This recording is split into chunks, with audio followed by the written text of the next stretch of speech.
we've got a little over 2 weeks now to take the one act that we can take that will begin to clean up our politics. Now, I won't do it overnight, and us Lib Dems, if you're a Lib Dem, we know that it's not the very best system that we'd like to see recommended, but this is a compromise. And the question for us is whether this system is better, AV is better than what we've got. And the answer to that is very clear for two extremely clear reasons.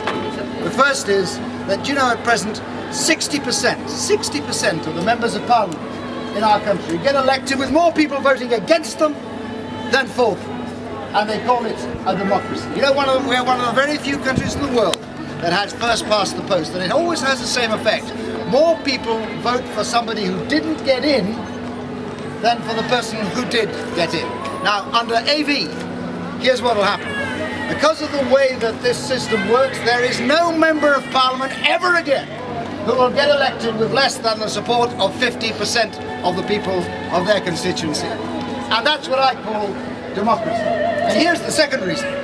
The second reason is this, that if you look at the correlation that exists between those who, for instance, had the scandal of members of parliament expenses and safe seats, that is, seats that you don't have to fight for, you don't have to work for, you simply sit there and year after year, however the people vote, you always get back. You know, the correlation between those places where there were scandals and those MPs who have seats for life which are safe seats that they never have to work for is almost precise, it's almost exact. Indeed, there are some constituencies in Britain, some Labour constituencies, for instance in Glasgow, where the MP doesn't even have to hold a surgery and he still gets elected.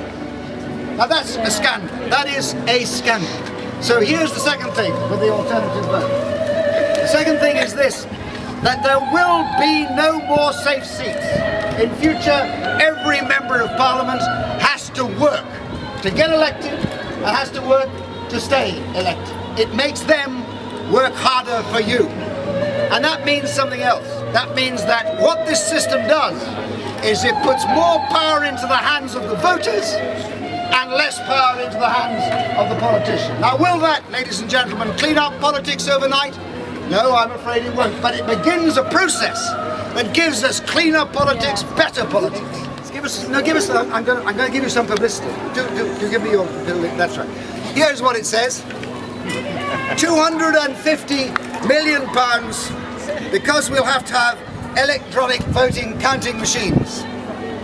There is no question of having electronic voting machines. There is no single country in the world that has this system, that has electronic voting machines. They say this will cost £130 million. They know this campaign, they know they are telling a lie, a straightforward lie. Do not be deceived. And I'll tell you something else. Do you know, in this country we fight the issues, not the people. We try to fight campaigns which are about the facts, not about personalities. But this campaign is a disgraceful, personality-run campaign, targeted on one person. I'm not here to defend Nick Clegg. He can defend himself, he's quite big enough. But I am here to defend our politics. And any politics which depends entirely for its effect on using the disgraceful personality campaign outlined by the No campaign, frankly, ought to be ashamed of itself. Vote yes on May the 5th. It is because the bankruptcy of our present politics is exposed by the lying and by the personality campaigns of the No campaign. That is the example of why we have to change things. That is the example about why we need to build a cleaner and better political system in our country.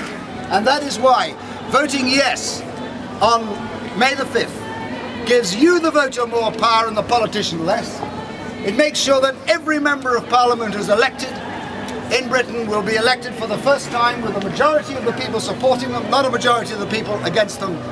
And it means that we will begin to see the end of the kind of politics which we have seen in this country for far too long. Vote yes, it won't change the future permanently, but it will begin that change that this country needs so badly to freshen up its politics. Don't forget, go out there, campaign, and make sure, ladies and gentlemen, it's yes on May the 5th. Thanks very much indeed.